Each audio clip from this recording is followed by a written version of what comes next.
তখন রামানন্দ রায়ের সঙ্গে মহাপ্রভুর ইতিপূর্বে কোনো পরিচয় ছিল না।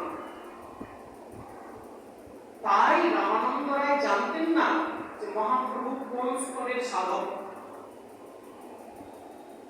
পরিচয় তো আমি বলবো, সেটা হচ্ছে দাপর যুগের পরিচয়, প্রিয়তমের পরিচয়। কিন্তু কলিযুগে মহাপ্রভুর সঙ্গে রামানন্দের কোনো পূর্ব পরিচয় ছিল না।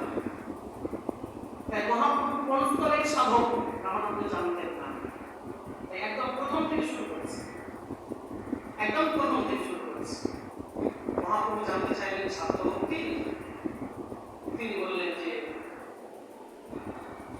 স্বধর্মাচরণ, নিজে নিজে ধর্মাচরণ করো, মহাপ্রভু দেহ বাহ্য, বাইরের কথা আগে ভগবান। তখন রামানন্দ রায় আরেকটু করে উঠলেন, কৃষ্ণে কর্মার্পণ সর্বসার প্রসাদ যৎপরশে যতস্নাসি, এটাই বলে যা করবে আমাকে অর্পণ করো।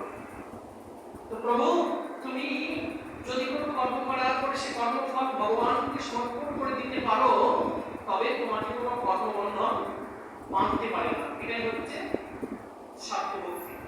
মহাপ্রভু বলেন না,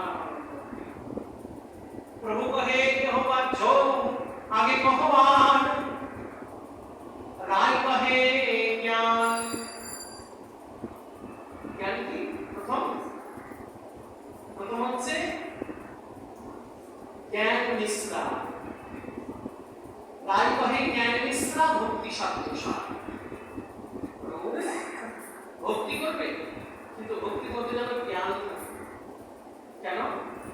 তোমার মধ্যে যদি ভগবানকে চেনার জ্ঞান না থাকে, ক্ষমতা না থাকে, তবে ভগবানকে কাছে কেউ নিতে পারবে না। ভক্তি করতে রায় রামানন্দ সংখ্যা খুব কঠিন বিষয়।